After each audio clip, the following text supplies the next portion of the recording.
va falloir apprendre à gérer la proximité autrement, le cas de la télémédecine. Bonjour Damien Talbot. Bonjour Jean-Philippe Denis.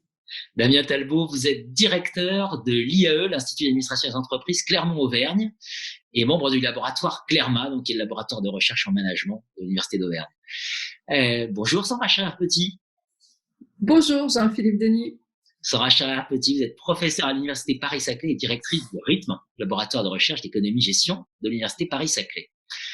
Tous les deux, Damien, Sandra, vous avez travaillé le cas de la télémédecine. Le moins qu'on puisse dire, c'est que ce sujet qui était déjà ultra stratégique, avec la crise du Covid-19, c'est de manière spectaculaire invité à l'agenda. Damien. Tout à fait, parce qu'il questionne les proximités. On sait déjà que les proximités se déclinent en plusieurs dimensions, géographiques, non géographiques, mais il est moins connu que la proximité est de nature profondément subjective. Alors, on sait que la proximité se fonde sur des faits concrets, des faibles distances de différentes natures. On peut penser à la faible distance kilométrique entre deux villes, par exemple, à la faible distance cognitive qui se traduit par des connaissances similaires, ou à une faible distance culturelle qui prend la forme de valeurs partagées. Mais qu'est-ce qu'une faible distance kilométrique? Qu'est-ce qu'une faible distance culturelle? Si vous interrogez des individus, vous aurez des réponses variées. Ils auront des perceptions différentes de ces faibles distances. Ils peuvent déclarer « je me sens proche d'eux, je me sens loin d'eux ». Donc, l'interprétation de la distance importe. La proximité ne se réduit pas à une distance objectivable. Avec Alexis Prokowski du CNAM et Sandra Charrière-Petit, directrice de RITM, nous définissons la proximité comme une interprétation de la distance par des acteurs en situation. Et cette définition a plusieurs conséquences. D'abord, il apparaît que la proximité est propre à un sujet. Chacun aura une perception différente de la distance. Et cette perception va être fonction de la capacité de chacun d'entre nous à faire des distances, donc de ses revenus, de sa position sociale, de sa profession, etc. Autre conséquence, on ne peut pas parler de proximité optimale dans l'absolu, car elle dépend de facteurs objectifs, on le sait, mais aussi subjectifs. On vient de le dire. Elle aura donc, cette proximité, des effets variables selon les contextes. C'est pour ceci d'ailleurs qu'elle est associée à des ressentis divers. On l'associe souvent à la confiance, à la qualité. Elle s'explique, elle renvoie à des a priori très positifs. On accorde, comme des allant de soi, des effets positifs à la proximité. Les élus vont se déclarer proches de leurs concitoyens. Nous souhaitons une justice, une police ou une médecine de proximité. Donc, pour toutes ces raisons, la proximité comme une interprétation peut alors faire l'objet d'apprentissage. Sandra, précisément sur cette question de l'apprentissage, merci Damien, sur cette question de l'apprentissage, d'abord, est-ce qu'il y a un apprentissage des dispositifs d'e-santé ou est-ce qu'il y en a plusieurs?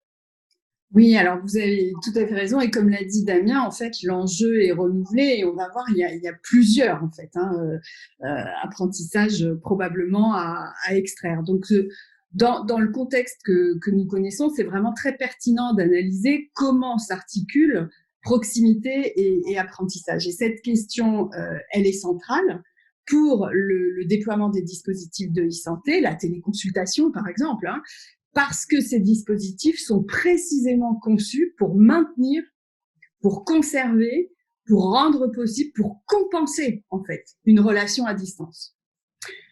Cependant, évidemment, cette compensation n'a rien d'évident. Pourquoi? Parce que traditionnellement, la relation patient-médecin, elle est fondée sur le face-à-face, qu'on appelle colloque singulier. Et ce face-à-face est toujours porteur d'apprentissage. Apprendre à connaître son patient, à le manipuler, apprendre à le soigner en fonction d'un contexte familial ou en fonction de ses antécédents. Tout ça, on le comprend bien. Mais c'est aussi des apprentissages du patient lui-même, de comment fonctionne son médecin, etc. Or, il y a un angle mort sur ce sujet. On ne sait pas si l'apprentissage croisé patient-médecin reste de même nature quand la distance géographique entre ces deux acteurs augmente.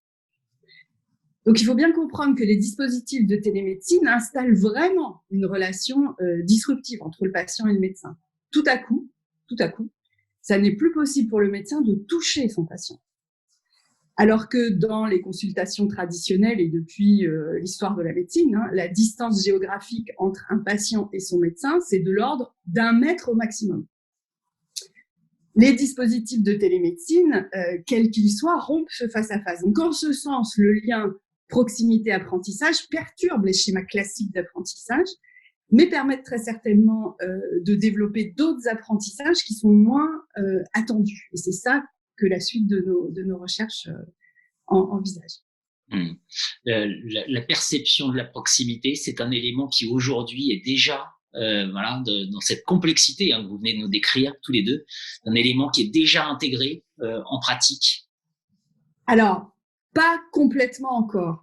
En fait, on peut bien sûr développer des apprentissages croisés ou non, qui sont liés à l'utilisation, à l'usage des dispositifs de e-santé. On observe cela, par exemple, très bien dans les applications qui existent déjà de suivi à distance des patients pour les maladies chroniques. Les patients apprennent non seulement à se servir de ces applications qui sont développées pour les aider à gérer leur maladie, mais ils apprennent aussi, ce faisant, ils apprennent aussi à mieux préparer la visite en face à face avec leur médecin grâce à cette application et aux échanges que celle-ci permet entre deux visites. Donc, il y a des apprentissages plus subtils, plus subjectifs, moins perceptibles par les deux parties qui se jouent avec la télémédecine.